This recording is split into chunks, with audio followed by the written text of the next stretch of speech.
Why is this important?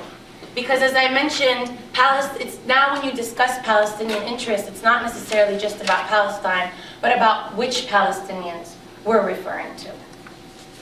And the concern of how to end structural violence and structural racism in the region is not a question of how to dismantle apartheid, but rather a question of how to make Palestinians more moderate, how to make extremist Palestinians more like their moderate counterparts.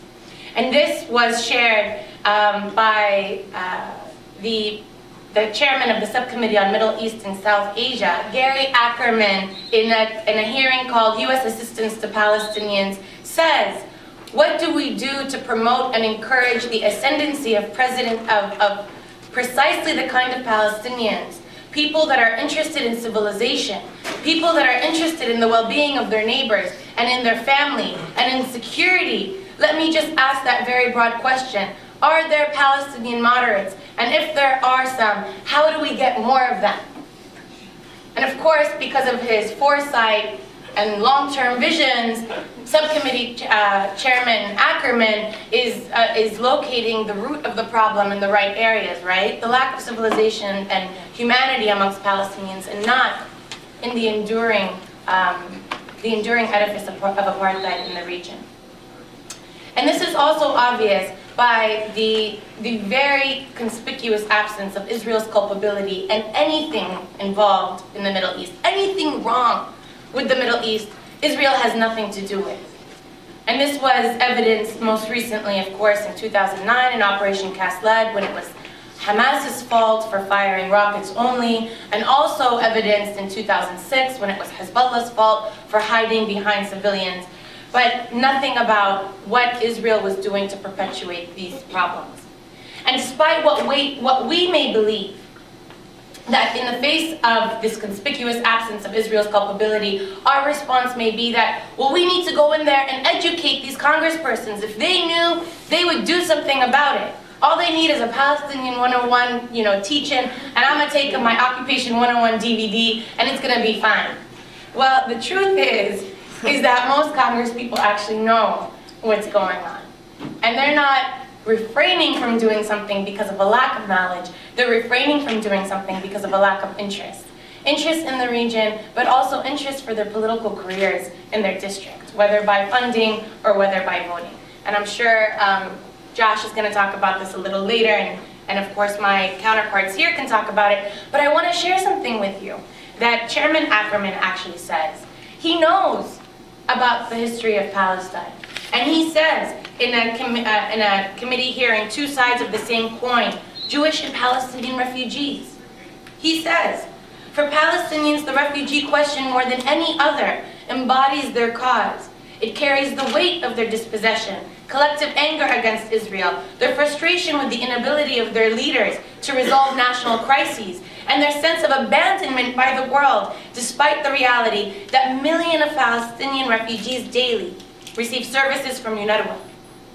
For Palestinians, the refugee question connects 1948 to 1967 to 2007 and an unbroken string of tragedy. I didn't say that. Gary Ackerman said that. And so he knows.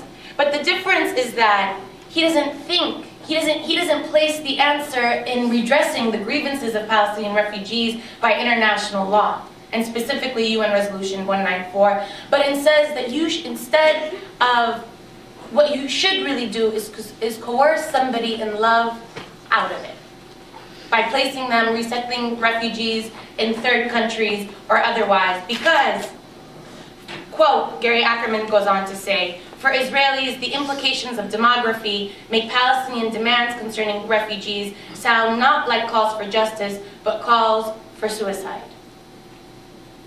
And so Representative Ackerman reconciles his description of Palestinian loss by equating it to the loss of Middle Eastern Jewish refugees. He then admonishes Arab states for failing to absorb the refugee population, as Israel did with Middle Eastern Jews and other nations have done with their refugees.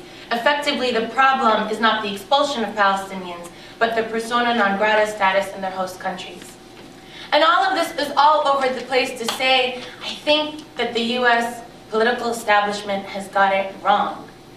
and I think that you agree, that it's quite obvious where U.S. interests should lie in terms of its stability, in terms of its reach, even in terms of its likability in the region. That it doesn't lie in unequivocal and unconditional support to Israel and all of its policies, but it lies in actually achieving a just solution to the conflict based on international law, one that would raise its credibility. And the lack of U.S. credibility and its waning power in the entire region was evident just a couple of weeks ago when Secretary of State Hillary Clinton traveled to the Gulf region on a tour, and she had two goals. She wanted to rally support of Arab regimes against Iran, and she wanted to rally support of Arab regimes in order to support the peace process. And she was received with dismissal and ridicule. And from people that I know who were there, or friends of friends who were there, she was quite frustrated.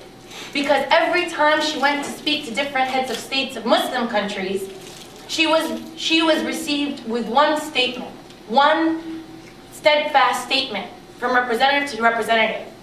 And that was, what you say is fine, but what we really need to do is lift the siege of Gaza. Finally.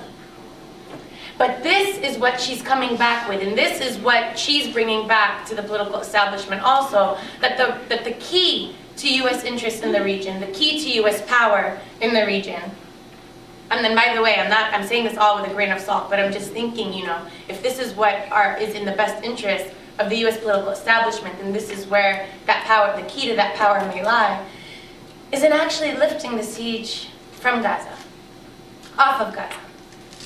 And that if it wants to achieve the two-state solution, that it certainly needs the support of these regimes. And so this is a great opportunity for grassroots advocates, or dare I say lobbyists, to descend on Capitol Hill, to emphasize the points about U.S. interests in the region, to be aware of the fact that these interests don't just lie in something between Palestine and Israel, but in a broader context, where Arab regimes may have more in common with Israeli interests than do the U.S. establishment.